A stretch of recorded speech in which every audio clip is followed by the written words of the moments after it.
semiconductor es un material aislante que cuando se le añaden otros materiales puede comportarse como un conductor.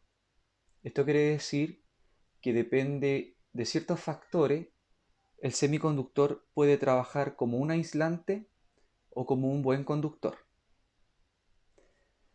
Los semiconductores, generalmente, para el uso automotriz, que nosotros vamos a estudiar esta vez, de aplicación tienen para los diodos. ¿Ya? Un diodo es un elemento que está compuesto por dos cristales semiconductores, un material de tipo P y un material de tipo N. Dichos materiales se consiguen dopando o agregando material o impurezas de otro material a un cristal puro. Explico. Generalmente, los materiales que se utilizan para los semiconductores son el silicio y el germanio.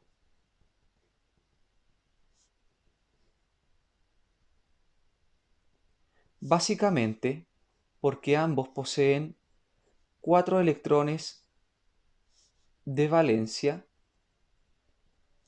Quiere decir que si nosotros miramos un átomo de silicio o germanio, nos encontraremos como algo de esta manera, donde tenemos un núcleo, donde están los protones y los neutrones, y 4 electrones girando en su última capa de valencia. ¿Por qué ocupar silicio germanio o por qué es tan importante el número 4?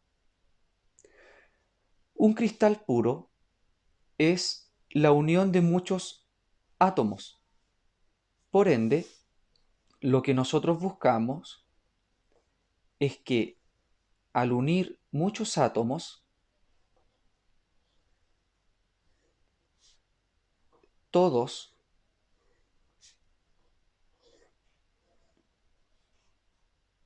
con 4 electrones de valencia,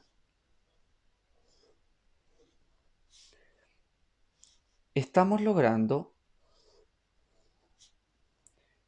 que sus electrones se puedan unir formando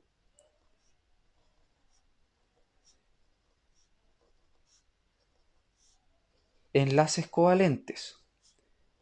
Un enlace covalente es la unión de dos electrones de diferentes átomos.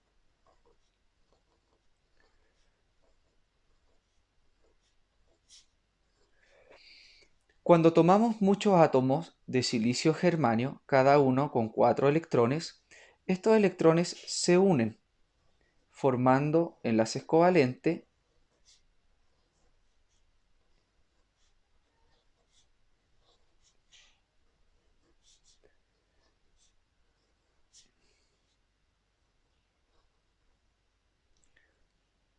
los cuales forman un cristal puro.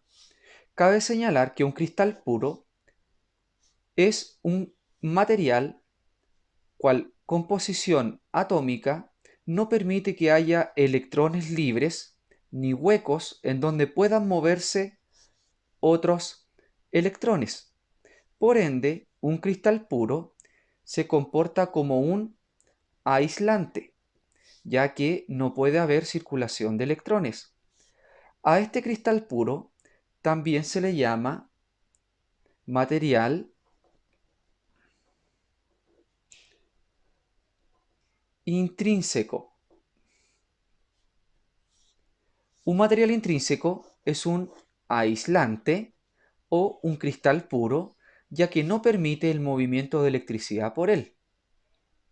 La regla es tener un material de 4 electrones de valencia con tal que se formen 8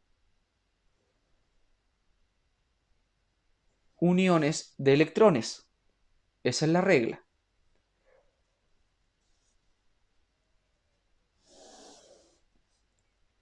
Cuando yo creo un semiconductor, lo que estoy haciendo es tomar un cristal puro y a través de un proceso que se llama dopaje, que en realidad es agregar impurezas de otro material a este cristal puro, que puede ser de silicio germanio, lo que estoy haciendo es crear un material extrínseco. Quiere decir un material conductor. Este material conductor tiene ciertas cualidades. Puede ser de tipo P o positivo o de tipo N, negativo. ¿Cómo se determina aquello? Para generar un conductor de tipo P, el dopaje aplicado a mi cristal puro debe ser a través de un material trivalente, como por ejemplo el boro, el aluminio o el galio. ¿Cómo se genera esta regla? Mi regla es tener 8 electrones. Recuerden que los electrones corresponden a una carga negativa y los huecos corresponden a una carga positiva. Quiere decir que los espacios que dejan estos electrones se transforman en una carga positiva. Por ende, mi regla son 8. Si yo tengo un átomo de silicio que tiene 4 electrones y lo junto con un material como el boro, que tiene 3, solamente voy a alcanzar a formar 7 o a juntar 7 electrones, lo que va a hacer que me quede un hueco. El hueco, al tener carga positiva, hace que mi cristal que acabo de construir a mi semiconductor pasa a ser de tipo positivo, porque tiene una carga positiva extra. Al contrario, un material tipo N es un material en donde yo un cristal puro, a través del dopaje, acción de agregar impurezas,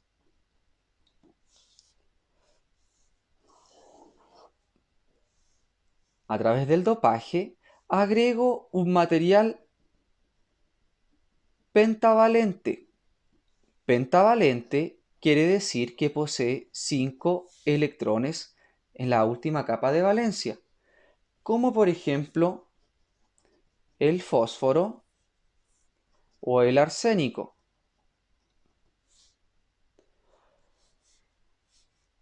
Al tener nuevamente un átomo de silicio, el cual posee 4 electrones, y unirlo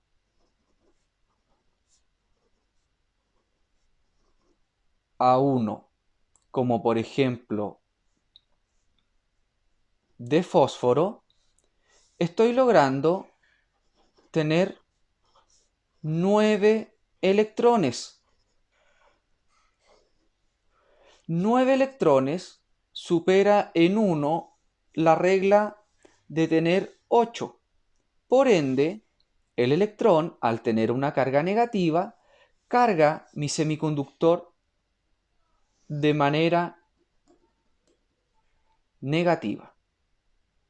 Entonces, tenemos un cristal puro que se comporta como un aislante, al cual se le llama material intrínseco, y que si es dopado a través de una acción de agregar impureza con un material trivalente como el boro aluminio galio, se transforma en un cristal tipo P porque falta un electrón o sobra un hueco, y si es dopado con un material pentavalente como el fósforo o el arsénico, que tienen 5 electrones en su última capa de valencia, reúne 9 electrones, lo que lo deja cargado negativamente.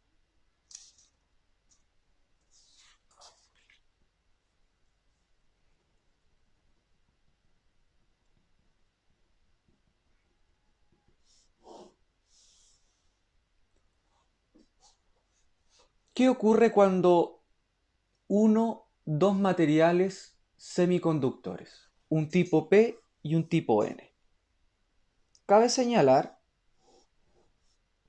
que si yo tomo dos cristales, tipo P y tipo N, sabemos que el tipo P posee mayor cantidad de huecos porque fue dopado con un material trivalente. En cambio, el cristal N fue dopado con un material pentavalente, lo que hace que posea mayor cantidad de electrones, generando una carga negativa. Al momento de unir dos cristales, lo primero que ocurre es que en la parte física donde se tocan, se genera una línea de unión. Quiere decir que la línea de unión es donde se tocan ambos cristales. Segundo, sabemos que cargas opuestas se atraen, lo que produce que los huecos o cargas positivas del cristal P con los electrones o cargas negativas del cristal N se atraigan. Cuando se atraen, lo que hacen es juntarse en medio y se combinan. Electrones con huecos se combinan al emigrar o moverse hacia la línea de unión.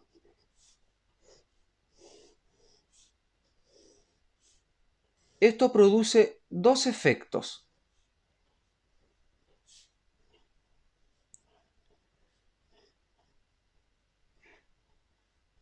Primero, genera que sobre la línea de unión, donde se unieron o combinaron electrones con huecos, se forme una zona de deplexión. Quiere decir que es donde se combinan los electrones con los huecos sobre la línea de unión. Ahora, como estos huecos que estaban a este lado y los electrones que estaban a este lado emigraron hacia el centro para unirse, también genera que estas zonas se queden sin portadores de carga. Quiere decir, los huecos que estaban aquí se fueron para el medio y los electrones que estaban aquí se fueron para el medio, lo que genera una zona de empobrecimiento. La zona de empobrecimiento es donde no quedan portadores de cargas minoritarios, ya sean huecos o electrones. Ahora, esta zona de deplexión, una vez que yo uní los dos cristales, no habrá más movimiento de electrones porque no hay una fuente de tensión externa. ¿Ya? Esta zona de deplexión, al mismo tiempo, forma una barrera de potencial. La barrera de potencial es la tensión mínima necesaria para conducir electricidad por el semiconductor. ¿Qué quiere decir esto? Una vez que se combinen los electrones con los huecos, ya no podrán haber paso hacia ningún lado porque forman una barrera potencial. Para eso, para poder conducir energía eléctrica, necesito conectar este diodo a una fuente de tensión y tendré que superar una tensión mínima para que haya circulación de corriente. Esta barrera de potencial se define para cada tipo de material. Si el semiconductor está construido de silicio, su barrera de potencial serán 0,7 volt. Y si está construido de germanio, será de 0,3 volt. ¿Qué ocurre cuando conecto o energizo mi semiconductor a una fuente de tensión?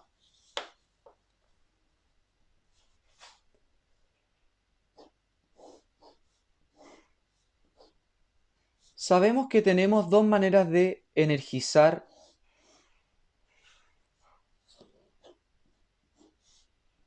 mi semiconductor. Cristal P, cristal N, huecos, electrones,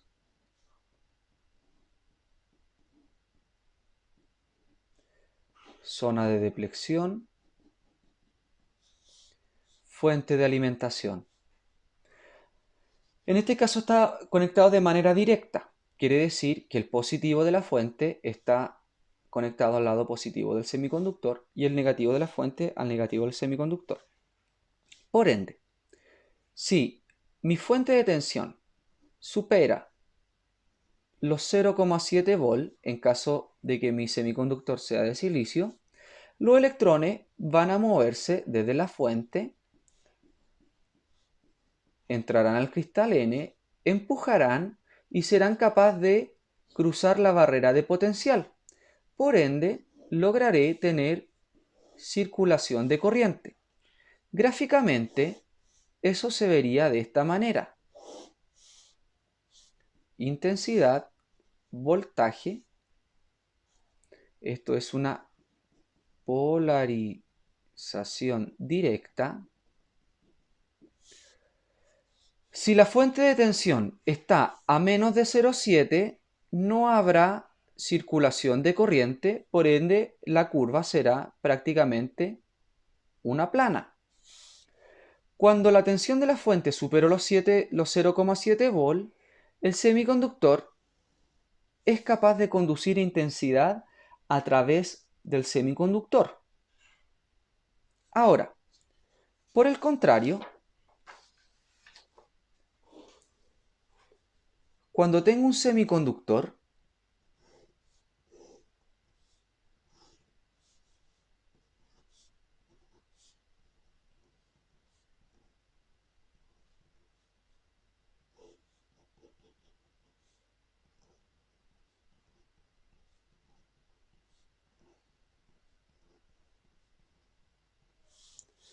y lo polarizo de manera inversa, mi gráfica, ¿cuál?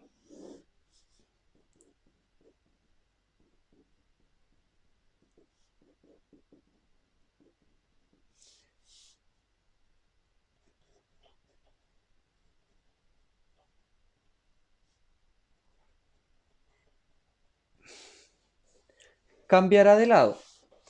¿Qué ocurre? Lo primero que ocurrirá es que al conectar la fuente de tensión a la batería, al semiconductor, los electrones que están en el cristal N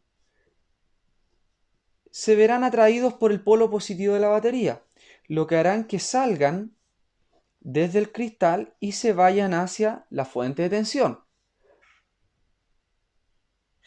Segundo, los electrones que emite la fuente de tensión comenzarán a entrar por el cristal tipo P y comenzarán a combinarse con los huecos disponibles. El problema es que la cantidad de huecos disponibles es limitada. Por ende, al llenarse con electrones, lo que estamos haciendo es incrementar la zona de depleción. Recuerden que la zona de depleción es la zona donde se combinan los huecos con los electrones. Por ende, al haber más electrones combinados con huecos y al haber emigrado estos electrones de acá, lo que estoy haciendo es incrementar el tamaño de la zona de depleción. Al aumentar el tamaño de la zona de depleción, lo que estoy haciendo es que al momento de conectar el diodo, se generó primero una corriente de transición, que fue ese pequeño movimiento de los electrones hacia el polo positivo de la batería. Luego se incrementa la zona de depleción, pero la tensión no es capaz de subir. Independiente que yo trate de subir la tensión de la batería, se comportará como una plana, porque ya no hay más huecos que llenar. Por ende, no tengo circulación de electrones. Hasta que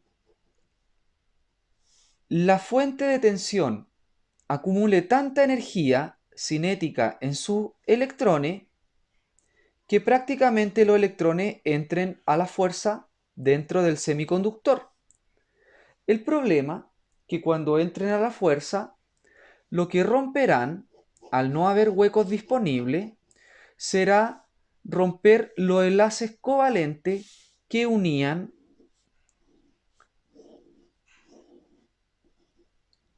a los átomos dentro del cristal. Entonces, esos enlaces covalentes que unen los cristales de mi semiconductor serán rotos por electrones que emite la fuente de tensión y los cortará y romperá. ¿Eso en qué se traduce? Se traduce en una fisura o ruptura en el cristal. A esto se le llama tensión de ruptura. La tensión de ruptura es la tensión máxima